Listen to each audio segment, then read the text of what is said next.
when the apostles and older men met to consider the matter of circumcision. Was that an important meeting? Would you agree that that was a landmark meeting? The apostles and older men are there. Who presided?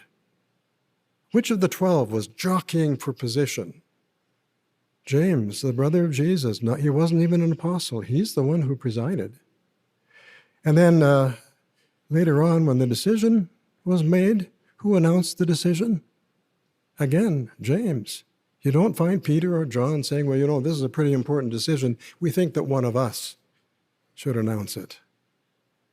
The apostles had learned their lesson. Well, remember that when the circuit overseer visits. Now, you may have heavy responsibilities at Bethel, but when he visits a congregation, he's in charge that week. Follow his direction. Don't be critical of the circuit overseer. And don't be afraid to let him know how much you appreciate his service. And our Bethel families here in the United States are such a wonderful example of that. When the circuit overseers first visit a Bethel congregation, they're a little bit nervous for about 10 minutes. But the Bethel family shows that they appreciate so much the counsel. And sometimes they talk about the circuit overseer's counsel for weeks after his visit. They really deeply appreciate the visit of the circuit overseer, and they respect that man. And we know that you're going to do the same.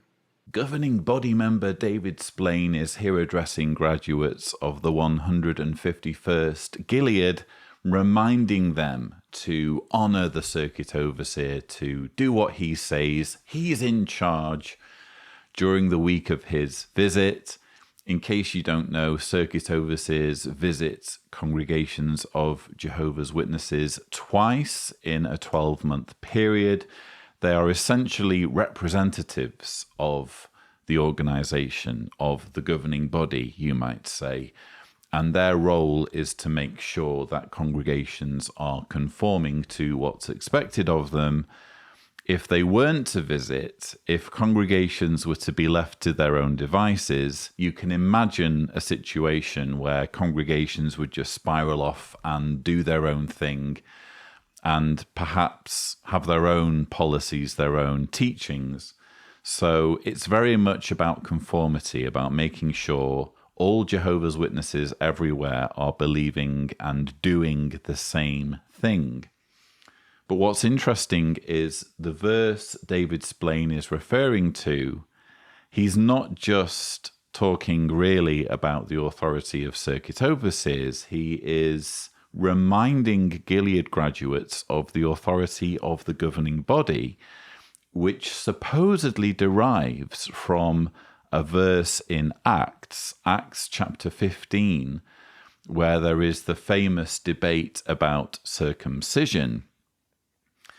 Jehovah's Witnesses point to this innocuous verse as evidence that there was a governing body in Bible times, even though, as I've already explained on this channel, the phrase governing body can be found nowhere in the Bible, and it's in fact a corporate term that started to be used by Jehovah's Witnesses in the 1940s onwards.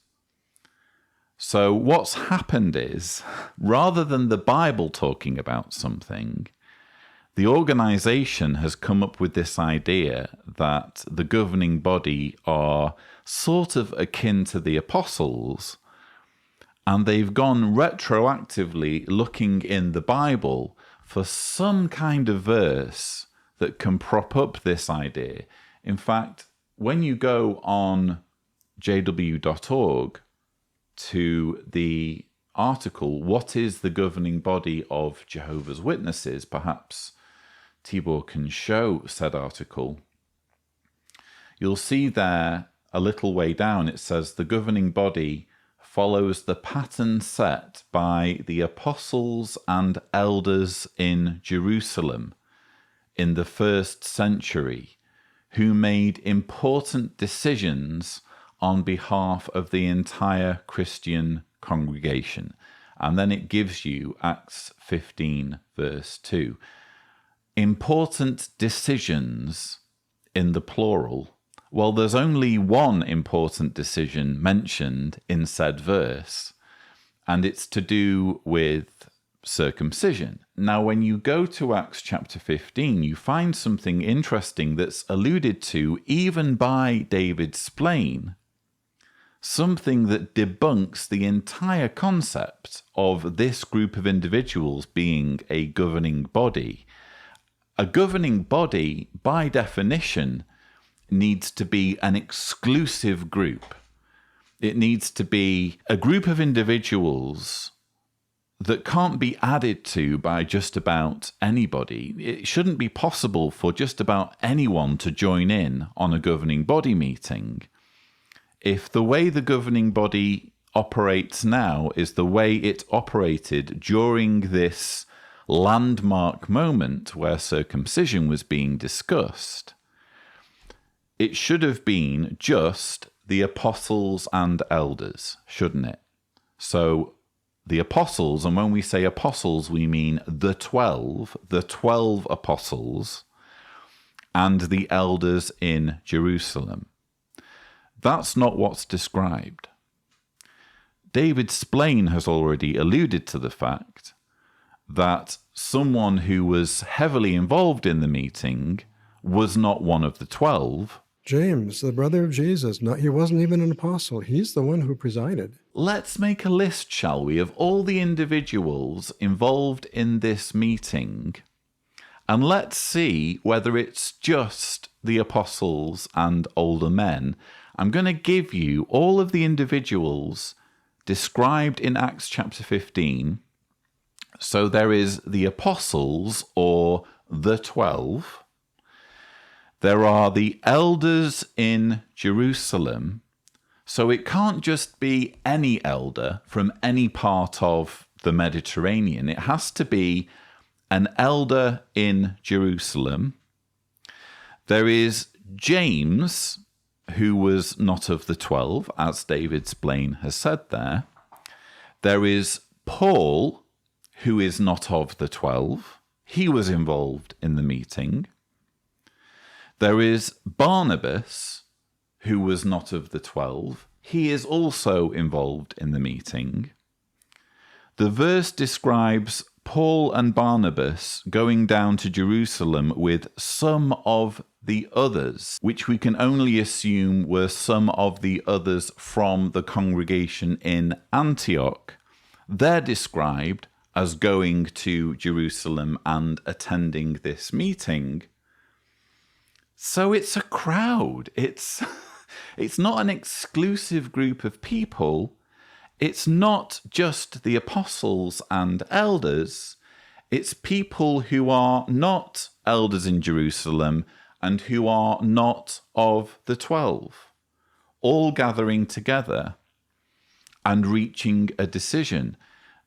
This is not describing an exclusive club of men who have, number one, reached a decision, and number two, continued to reach decisions that everyone must act upon. It's interesting, actually, when you read Acts 15, verse 22, it says, "Then the apostles and the elders, together with the whole congregation, decided to send chosen men from among them to Antioch." So even in Acts chapter 15, it debunks this notion of a central ruling governing body, an exclusive group of men who all by themselves make decisions. Even in Acts chapter 15, it's saying, no, it was the apostles, the elders, and the congregation, which we can take to mean all of these other individuals who show up, including people from Antioch, Paul, Barnabas, James, etc. So I just find it fascinating. Quite aside from all of this, you must listen to what the circuit overseer tells you. Quite apart from all that cultiness, I find it fascinating that David Splane invokes Acts chapter 15, peddling this myth that it supports the governing body arrangement, and in so doing cannot help but provide clues that the verse in question does no such thing.